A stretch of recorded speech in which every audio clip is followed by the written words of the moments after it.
This is the Padua Podcast Network. Running a Fever, episode 323. Shattering the Yo-Yo. Tunnel vision.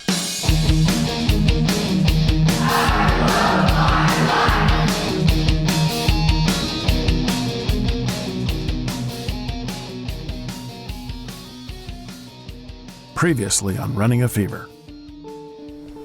What I did was I put fitness at the top of my priority list, but I didn't think that I would have to exclude everything else. And never do you exclude everything in your life. That's what being obsessed is. Spend your free time looking at bicycles and running gear and shoes and stuff like that. That's obsessive.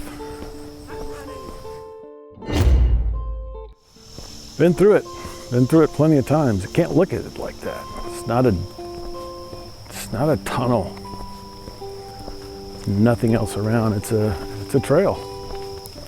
It's a road that you control where it's going, and you can see other things, unexpected things like a deer walking up to you on the side of the road. Don't get caught in the tunnel. It'll be very dangerous. There's no way to get out. But you need to get away every now and then and just find something else good to do and be a part of. You love your life, there's got to be something to love, other than what you're obsessed on. Obsession, single-mindedness, tunnel vision. How important is balance to health and longevity? When I say it like that, I think of balance as a kind of scale on which my life activities are weighed, like the scale the blindfolded Lady Justice holds in her hand.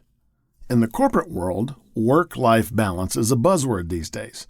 It's actually one that I take seriously, at least from that perspective.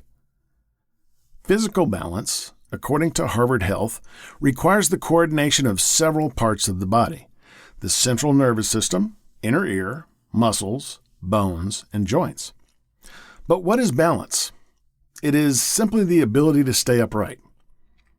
I spent several years in the Navy, and there when we spent long periods of time at sea, we would say we had sea legs, meaning we had adjusted to the constant movement of the ship and could maintain our balance, usually without even thinking about it. We also experienced a similar need to adjust to the non-movement of our foundation when we came ashore.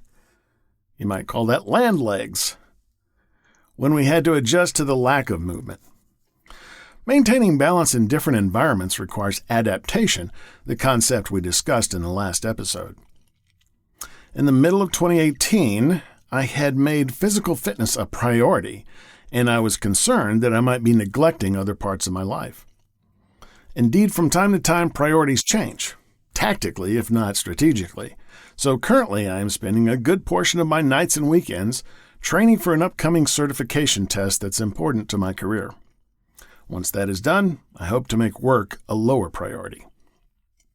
Priorities are important, but just because something is my top priority, I don't necessarily need to make it the overwhelming consumer of my time and other resources.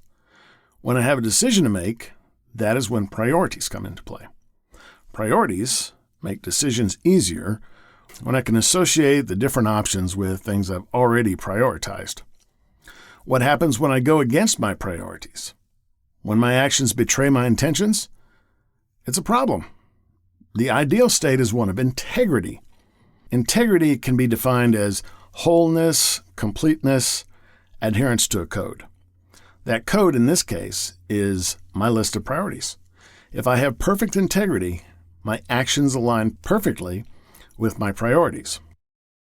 So in addition to achieving balance as opposed to obsession, I seek integrity, that which keeps each priority where it should be. I think both of these concepts work together and, like many things, can only be achieved through practice.